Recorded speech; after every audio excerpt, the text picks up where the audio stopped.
There are revenge stories that don't begin with anger. No shouting, no impulsive acts, no detailed plans for payback. They begin with silence. I used to believe that if I did things right, worked hard, stayed, sincere people would see me, that they'd keep me. I once thought my in-laws were a safe place, that if I became the good wife, the dedicated employee, no one would ever cast me aside. I was wrong. But this isn't a story of complaints. It's not a tale of bitterness or failure. It's the journey I walked through, betrayal, silence, and closed doors to find the door that was always mine to open. If you've ever been pushed aside after giving your all, if you've ever left quietly carrying things no one even knew they were taking from you, then this story is for you. And maybe just like me, you'll come to realize that the most beautiful revenge is simply living with more kindness than those who once underestimated you. Chapter 1. Quiet Betrayal. 3 years. I had spent 3 full years building trust with every client, pouring care into the tiniest details of my work. Yet in less than 30 minutes, everything vanished as if it had never existed. That day I walked into the conference room and saw Kevin, my husband, sitting in the corner, head-bowed eyes fixed on his shoes. My father-in-law, Kevin Sr., sat at the head of the table like a high judge ready to deliver a sentence. No one greeted me, no warning. Just a simple statement as casual as discussing weekend plans. We'll be making a few changes to the client management team. His tone was calm, almost light, but I knew this was the day I'd be cut loose from the position I had bled to defend. Stephanie will be taking over your account starting Monday. Stephanie, the 24-year-old daughter of his close poker buddy. 6 months out of college, 0 real work experience, let alone managing million-dollar client portfolios. I looked at him, then at Kevin. Neither dared to meet my gaze. Kevin mumbled something unintelligible, still staring at the floor. In that moment, it clicked he had known. Maybe for weeks, maybe for months, and he said nothing. No warning, no defense, not a single word. I don't remember exactly how I reacted. Probably just nodded, murmured a faint, okay, like I too agreed with their plan to toss me out like an outdated office appliance. I vaguely heard something about a severance package, about appreciating my contributions, about a smooth handover. It all faded like cigarette smoke hanging in stale air. I signed the papers without really seeing them. My hand moved mechanically pen, scratching away while the storm screamed in my head. 3 years. I arrived at the office earlier than anyone stayed, later than the night guards. I remembered the birthdays of every spouse, every child. I even remembered Mrs. Henderson's preference for beige contract paper because she once said white paper reminded her of hospitals. I knew Mr. Chen's assistant could only handle documents on Thursdays because he spent weekends rereading everything like a sacred ritual. Those little things no company file ever recorded, were what cemented relationships worth millions. And now all of it was reduced to a transition process. I stood up, nodded to him, nodded to my husband, the man who couldn't look at me once, and walked out of the meeting room. I felt empty. As I walked back to my office, my former office coworkers avoided my gaze like I'd just been diagnosed with something contagious. Suddenly, everyone was deeply engrossed in their screens or coffee cups.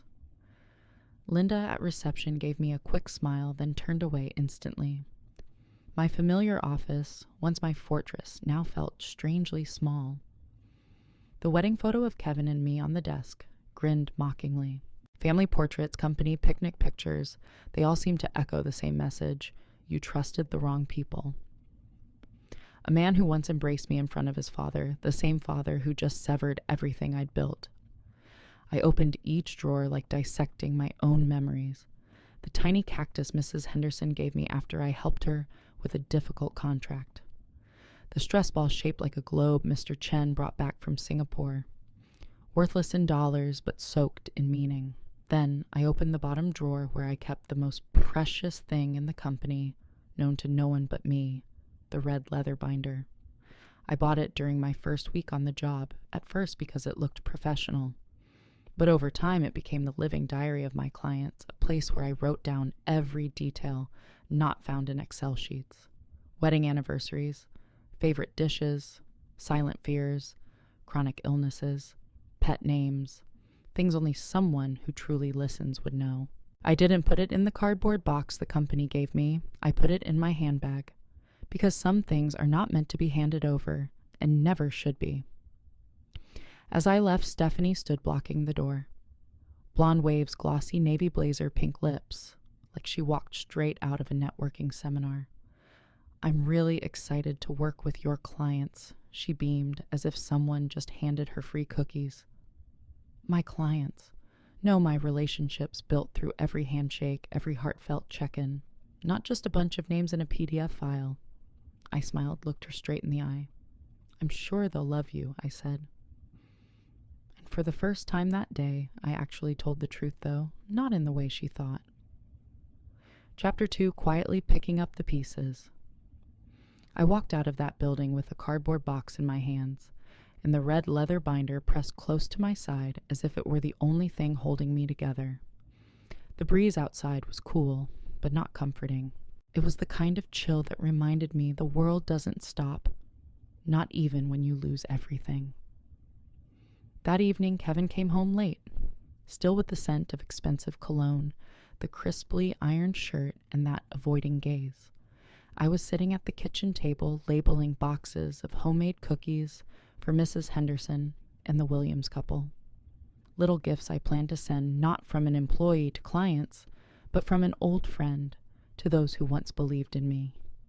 He loosened his tie, glanced over, and asked, "What are you doing?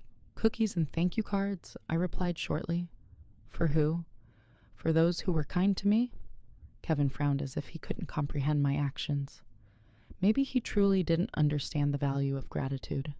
"Sarah, you're not allowed to contact clients, right?" Dad was very clear during the transition meeting. I placed another label on a cookie box. "I'm not contacting clients," I said. "I'm sending gifts to friends." He said nothing else, just silently ate his dinner in the heavy atmosphere. I brought out dessert apple pie, using the exact recipe Mrs. Henderson once shared with me during a long lunchtime negotiation 2 years ago.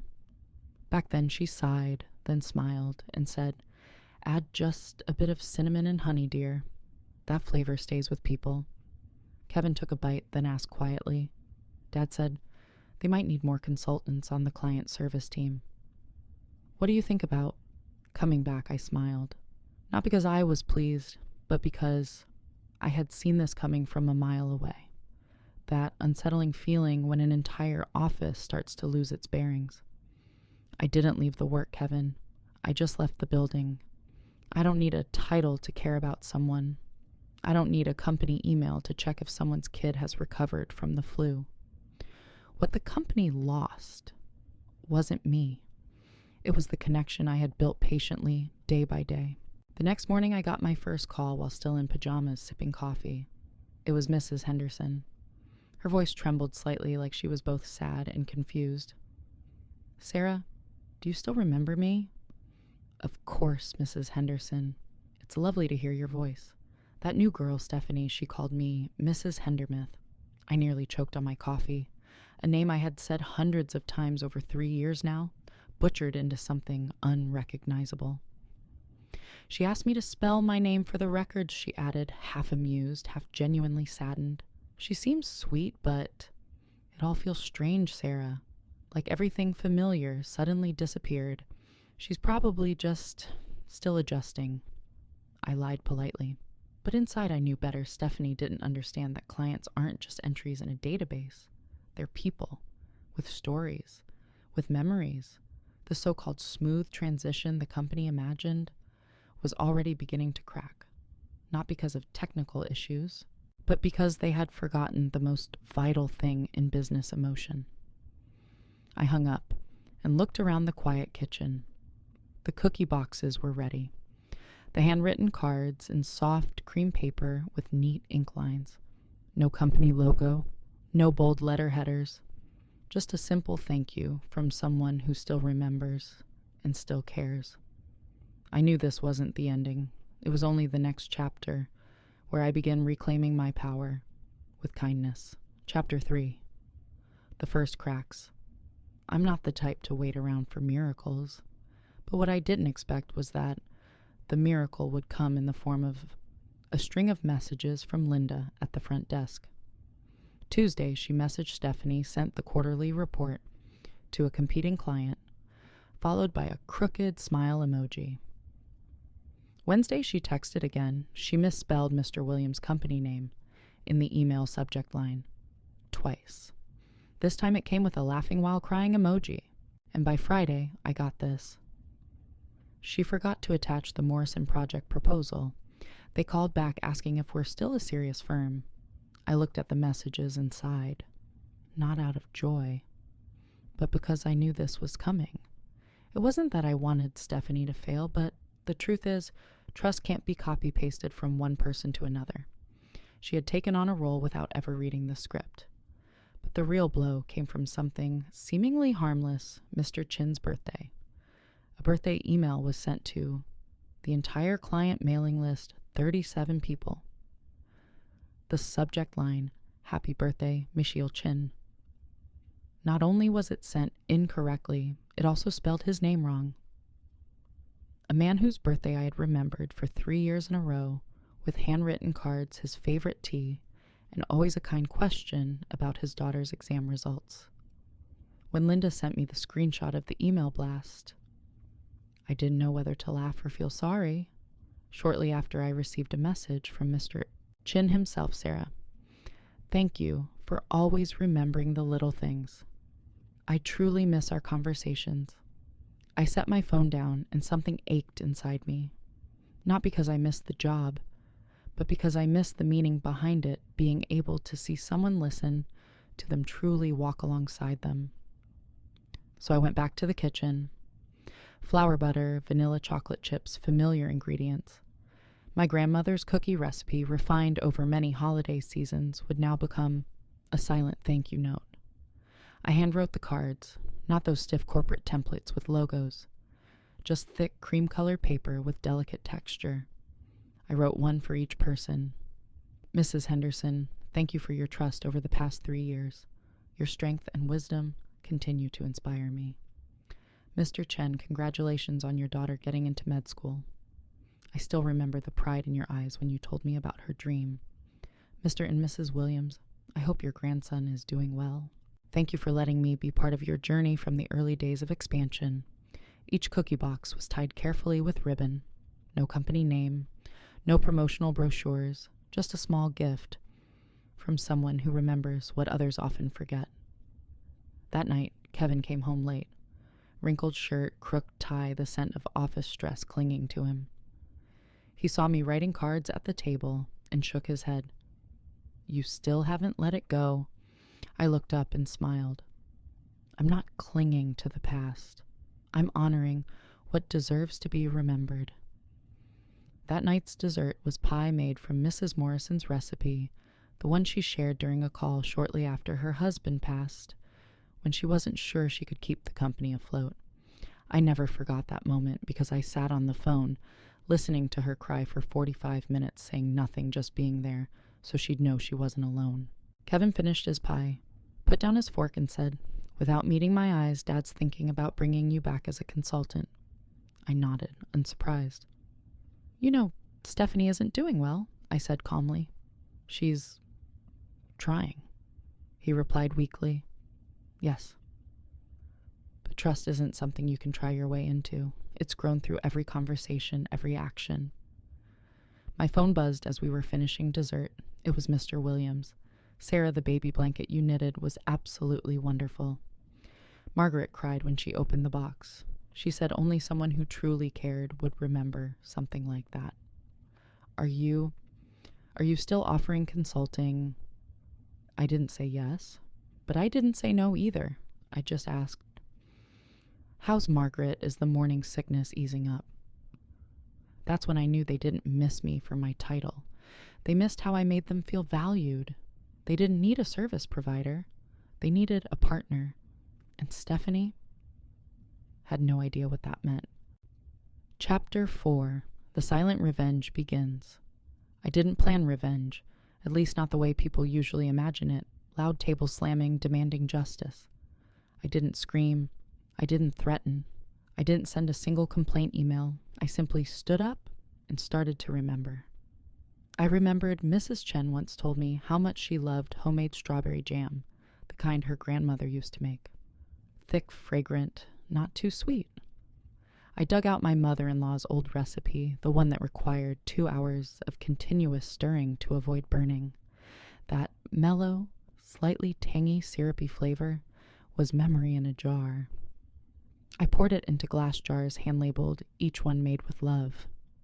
I remembered Mr. and Mrs. Williams saying they wouldn't know the gender of their grandchild until the birth.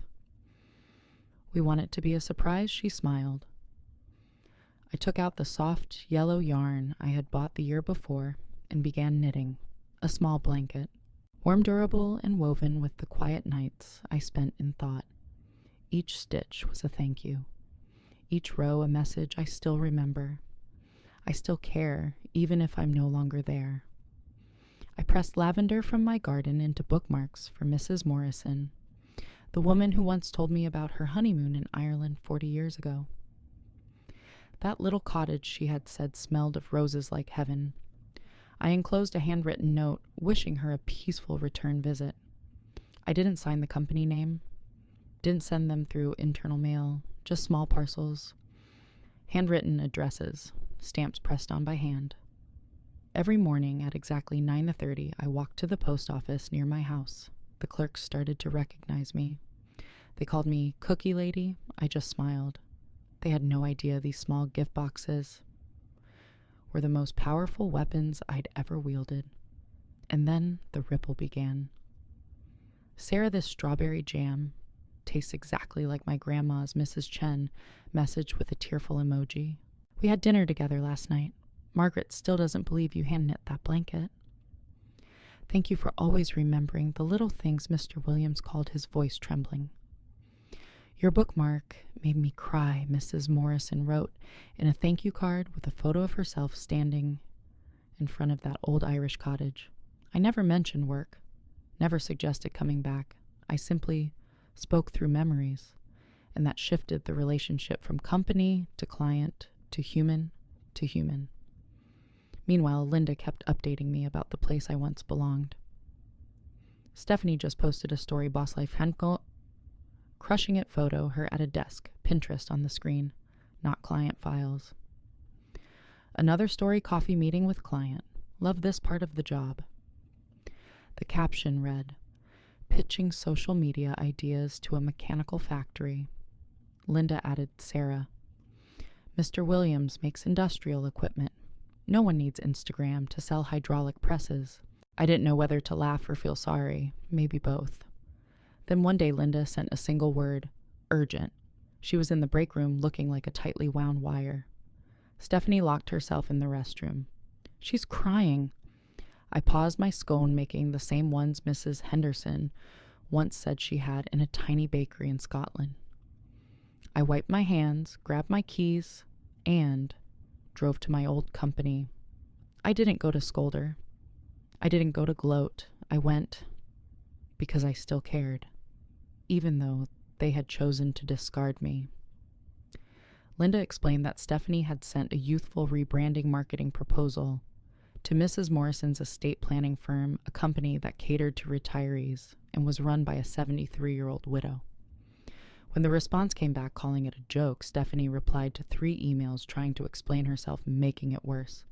In the final email, she spelled the company name wrong. I glanced through the glass at Kevin Sr.'s office. He was pacing like he was about to explode. Linda leaned in and whispered, "The Morrison team called asking for you. When they heard you weren't with us anymore, they demanded your personal number." I quietly took out my phone, not the office line, not the company hotline, Mrs. Morrison's personal number, the one she gave me after her husband's funeral. When she sat in the back seat of the car, eyes brimming with tears, whispering, "You can call me any time if it gets too hard to be alone," I dialed. She answered immediately. Sarah. Oh, thank God. That new girl just suggested I start a TikTok to attract potential clients for end-of-life planning. She gave a bitter laugh. I didn't laugh. I simply said gently, she's probably still learning. But ma'am, I'm still here if you need someone who understands. There was silence on the line. Then she said, you know something, I stayed with that firm because of you, and not because of the pricing sheet. I closed the phone and stepped out of the parking lot, feeling one thing very clearly. The game had turned. They could keep the office, keep the titles, but they no longer held the hearts of the relationships. And from that moment on, I knew justice was being restored, but on my terms. Chapter 5. The Internal Climax. I didn't need to do anything, just to remain silent and wait. That afternoon, after the call with Mrs. Morrison, I came home and resumed baking the unfinished batch of scones. The scent of butter melted over golden tops, soft and warm, just the way Mrs. Henderson liked them. The kitchen filled with warmth as I boxed each gift, carefully labeling them in my own handwriting. And then Linda's message arrived short and final, like a period at the end of a sentence. Patterson just terminated their contract. 8 years of partnership ended in one phone call. I set down the baking tray. My heart didn't race. I didn't feel anxious. There was only one feeling, a strange calmness, as if I had already seen it coming. Patterson was a client I had built from scratch, the one I once called at 10 p.m. to explain a clause his wife was worried about, the one I sent flowers to after she beat cancer. Now they were leaving not because the service was bad, but because no one understood them anymore. That evening, Kevin came home face pale as a sheet. He threw his bag on the floor, something he'd never done in our usually tidy house. Patterson's gone, he said. Dad's freaking out. The entire boardroom went dead silent. I didn't respond. Just kept wrapping the scones, my hands steady, unmoved. What was the reason, I asked after a moment. They said, the new person doesn't understand their business model, that they need someone who can anticipate needs, not just react to requests, that they need empathy. I nodded. Do you remember Patterson always read contracts on Sundays? So I had to send the final draft by Friday to give him time to think. Kevin looked at me as if seeing something he'd long forgotten. And their assistant has dyslexia, I added. So I always called instead of emailing. Kevin said nothing. But in his eyes, I saw the truth settle in everything. Stephanie was trying so hard to learn I had once done effortlessly. The next morning, I was watering plants in the garden when the landline rang. A rare sound. Few people still called that number except family. Kevin picked up first. I heard his voice from the living room. Yes, she's here. One moment. He turned toward me, face pale. It's Dad. He wants to talk to you. I took the phone. Kevin Sr.'s voice came through, more desperate than I'd ever heard it. Sarah. Thank God. Do you know what's happening? I was called to the house in the middle of the night. Chin wants to pull out. Morrison called my personal phone. Williams just filed for a transfer of records. I remained silent. For the first time, he wasn't the king behind the redwood desk. He was a crumbling father scrambling to salvage the wreckage. Do you know why everyone's leaving like dominoes? I took a deep breath. Because they don't want a provider, I said slowly. They want a partner. What? They need someone who remembers that Mr. Williams' son is getting married in April and how that impacts tax timelines. Someone who knows Mrs. Morrison lights candles on her husband's death anniversary and calls should be postponed that day. They need someone who understands that every email isn't just business, it's empathy. He went quiet. I could feel the shock traveling through the phone line.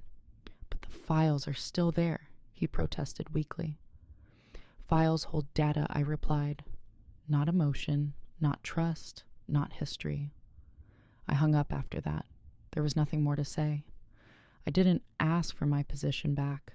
I didn't need an apology. I just needed him to know this was the consequence of his choice. The next day, an unexpected visitor stood at my front gate. Robert, Stephanie's father, wrinkled suit, messy hair, tired eyes. "Sarah, may I come in?" I nodded and led him to the familiar kitchen table. He cupped his coffee mug in both hands, like someone trembling from fear. "Stephanie? She's trying so hard. She studies client files every night, reads CRM books, draws diagrams, mind maps. But for some reason, no one trusts her." I looked at him. For the first time, I saw a father truly aching for his daughter. "Robert, do you remember your first love?" He frowned. "What does that have to do with anything? Just think. Did you use flowcharts, diagrams, and 3-step strategies to make her love you?" He chuckled bitterly. "No, I just listened. I remembered what she liked, what made her laugh." I nodded. "That's the secret Stephanie doesn't have, and the company lost. You can't manage emotion. You have to genuinely build it." He fell silent. After a long pause, he finally said, "I think Stephanie should head in a different direction. But if you ever start your own company, I'll be the first to send clients your way." I didn't reply. But in my heart, a door quietly opened, not to go back, but to move forward on my own terms. Chapter 6. The Dinner of Reckoning. It was a Saturday. The air was crisp, the sun warm and golden like honey. I was in the kitchen kneading dough for a special pie Mrs. Chen's recipe. She once whispered it to me during a tense meeting that dragged through lunch, just a pinch of cardamom. That's what makes the flavor unforgettable. I had never forgotten, and today I didn't plan to do it any other way. Not because I owed anyone anything, but because this was how I kept promises to myself, to always give fully even to those who didn't deserve it. Kevin stood at the kitchen doorway, watching me roll the crust. "You don't have to do this. Mom always orders her pie from the bakery downtown." I didn't look up. "I know. But I want to." He hesitated. "Maybe we should talk a little before tonight." I brushed flour from my sleeves. "Stephanie will be there. It's going to be tense." Tense. A polite word for what tonight really was, the moment they'd be forced to face the consequences. His parents' house looked exactly the same as the last time I was there. Dustless carpet, gleaming dishes, soft lighting. Everything arranged meticulously to resemble the perfect family portrait. But I knew better. Perfection was a veneer. Underneath it were fractures waiting to split open. Patricia, my mother-in-law, hugged me tightly. "Sarah, you've lost weight. How are you holding up?" "Dear," I smiled gently. "I'm not holding up. I'm living." She froze for a second, then nodded, eyes glistening. We sat down to dinner. Kevin Sr. took his usual place, at the head lifting his wine glass, like a king presiding over a dim, subdued feast. To new beginnings, he declared, voice booming. To fresh perspectives, to the next generation. I raised my glass and smiled faintly. Wine may help swallow hollow words, but it can't wash away mistakes. Stephanie arrived late, red eyes, makeup thick, but unable to hide the swelling. "Sorry. Traffic." I had driven the same route earlier. There was no traffic, just a traffic jam inside her. She took her seat quietly. The table tensed like a drawn wire. No one spoke for the first few minutes. We meandered through small talk weather sports Patricia's book club. Then came dessert. I placed the pie in the center of the table. Golden crust, the scent of cinnamon apples, and cardamom, the taste of things that once were and should not be forgotten. Patricia took a bite, closed her eyes like reliving something familiar.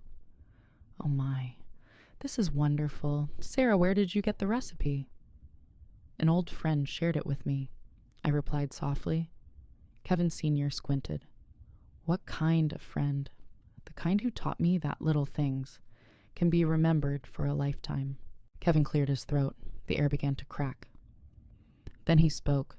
"Actually, we're considering bringing in someone to support Stephanie, a senior advisor experienced with complex accounts." I set down my fork. "Sounds sensible. You had someone who could have trained her. You chose not to." My words dropped like a stone into a still lake. Ripples spread. The calm was gone. Stephanie put down her spoon. Her eyes were red, burning. Just stop. Everyone froze. You act like you're innocent, she said, voice trembling. You knew what you were doing, calling clients, sending gifts, making them think I wasn't good enough. That's sabotage, not grace. I looked at her directly, not angry, just the clear gaze of someone who had already healed. I never contacted them about work. I never pitched. I never asked to come back. But you made them remember you. You made them compare.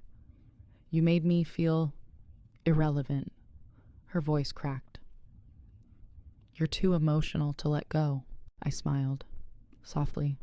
Right on cue. You're right. I'm too emotional to see people as revenue streams. Too emotional to pretend relationships don't matter.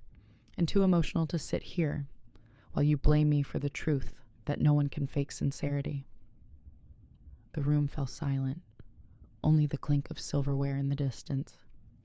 Stephanie grabbed a napkin, stood, and stormed out of the room. Robert called after her.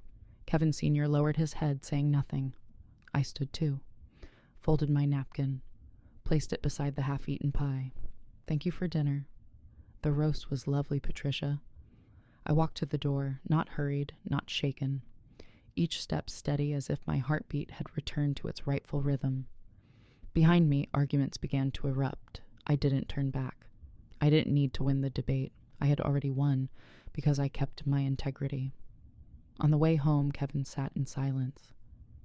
We didn't speak, but inside me, all was quiet. They could keep the company, keep the nameplates, but values those can't be possessed without being worthy. Chapter 7. The recognition that came late but deep. After that dinner, I didn't feel angry anymore. No more pain from being cast aside. No more heaviness from betrayal. Only one thing remained, something strange yet simple. I felt light, as if someone had just untied the rope wrapped around my chest. The days that followed passed in stillness. Kevin and I lived under the same roof, like two roommates. Our conversations reduced to, do you need me to pick anything up? Looks like it'll be cold today. Your dinner's in the oven. No more blame. No more trying to hold on. Just the silence of two people who once knew each other's breathing, now learning to exist, without causing further harm. And then, on Tuesday, I received a letter. Cream envelope, handwritten. No company logo. No to whom it may concern. Just a single line. To Sarah, written in soft, careful script, like a breath. It was from Mrs. Henderson. 2 pages, pale blue ink. My eyes burned as I read. She wrote, Dear Sarah, in an age where everyone texts or emails, I chose to write a letter because what you've done for me shouldn't be expressed in a default font. When Robert passed, I thought I had lost everything. But you didn't just help me keep the company. You helped me keep my faith. You remembered his birthday. You remembered the day I trembled over our tax report and sat silently while I cried. You were never just a client manager. You were the keeper of what was still human in business. I had to stop and pour myself a glass of water. My hands were trembling, and my eyes could no longer see the words clearly. By Friday, I had received 4 more letters from Mr. Chen, from the Morrison family, from Mrs. Patterson, from Mr. and Mrs. Williams. Each one, a small fragment of memory returned to me, as if they were saying, we haven't forgotten. Mr. Chen's letter included a photo, his small dog, wearing the red sweater I had knitted last Christmas. You know, he wrote every morning, when I see Mozart in that sweater, I smile. And I remember your kindness. The Morrison family had handwritten a letter on official company stationery, but the words were anything but formal. Sarah, you were the first person who made my mother believe that she didn't have to run the company like my father did. You helped her believe she could do it, not with numbers, but with kindness. And from Mrs. Patterson came just one single line, but it left me motionless for several minutes. You turned a business relationship into a human one. I laid the letters out across my kitchen table. They held no legal weight, no executive signatures, no contract proposals, but they were the clearest proof that I had never been replaceable, that I had left a mark, not with performance, but with memory. Kevin saw me reading them. He stood in the kitchen doorway holding a coffee mug, watching me for a long moment. "Letters from your old clients." I looked up and replied softly, "They're not clients anymore. They're friends now." He said nothing, but in his eyes I saw something that looked like regret. Not regret for me, but for himself, for not having the courage to stand beside me when it mattered most. Chapter 8. The Offer and the Choice. I was sitting at the table rereading the letters for the third time that week when Kevin sat down across from me. Not with his usual weariness this time, it was hesitation. He picked up one of the letters. Mrs. Chen's read it slowly, silently, then set it back down and looked at me, his voice soft. "I had lunch with Mrs. Morrison yesterday." I looked up. She asked if you'd be open to some private consulting. Nothing formal. Just helping her prep for year-end planning. You know, the kind of things only you would remember. I wasn't surprised. I was just waiting for what came next. A few other clients asked too. They want to know if you're still in the business. I nodded slightly. "And what did you say?" He exhaled. I said I'd ask. A pause. Then he gathered the courage to say the next part. "Dad also mentioned that if you ever wanted to return to the company, they could arrange a new role, not as your old position, but as a senior advisor, to help with accounts that are falling apart. Kind of like rebuilding trust." The words hung in the air. I looked at him, then back at the letters. I used to believe that to be recognized, I needed to return to the office with a new title, new business cards, new nameplate. But now I understood. "Kevin," I said slowly, "I never left the work." He frowned. "What do you mean I only left that building?" "But the real work connection, care, remembering, I've been doing it every day." I smiled. "And if they need me back to clean up the mess they created, then maybe they should learn to listen the way I once did." Kevin nodded. No protests this time. Maybe for the first time he truly understood. I didn't need to return to the place that once discarded me. I was already rebuilding a different world, one where value isn't tied to titles, but to the way people speak your name with respect. Chapter 9. The crystallization of Victory Linda's message came on Wednesday afternoon. Stephanie packed up. No announcement. Just left an email saying she's seeking new opportunities. Seems relieved. I read the message and felt no glee, only a quiet truth settling in. She was never truly prepared for that role, and I never needed to win against her. That afternoon, my phone rang. Sarah Mrs. Morrison's voice came through, soft like late sunlight. "Are you free next week?" "Just lunch. No business talk, I promise." I smiled. "I'd love to." She paused for a moment. "And if it's not too much trouble, bring that red leather binder with you. I have a few friends who'd like to meet you. They need someone who truly knows how to listen." I sat back in the garden, the wind gently brushing my hair. The last leaves of the season drifted down like a quiet reminder. Some things must end so better things can begin. No nameplate, no reinstatement campaign, no spotlight. Just a woman, a red leather binder, and former clients, now friends, seeking her out once again. I wasn't coming back for revenge. I was moving forward to prove that real value cannot be replaced, cannot be downsized, and will never be forgotten. And sometimes the greatest victory is when you no longer need to prove anything at all. They already know. I didn't need them to offer me my old position back. I didn't need a public apology. I didn't need anyone to say I was right. All I needed was to be remembered for the things that made people feel seen and warm. A box of cookies made by hand, a handwritten card with no company logo, a name spelled correctly in a birthday email. I didn't win back that office. and I didn't need to. Because in the end, real relationships don't live inside a company system. They live in the hearts of those I once listened to. If you're thinking, you need to fight loudly to prove your worth, remember this sometimes. Just by standing still and being as kind as you've always been, the world will quietly shift to meet you where you are. Thank you for listening to this story. If you saw a part of yourself in my journey, leave a comment below. Because Scarlet Vows is where stories like ours find each other.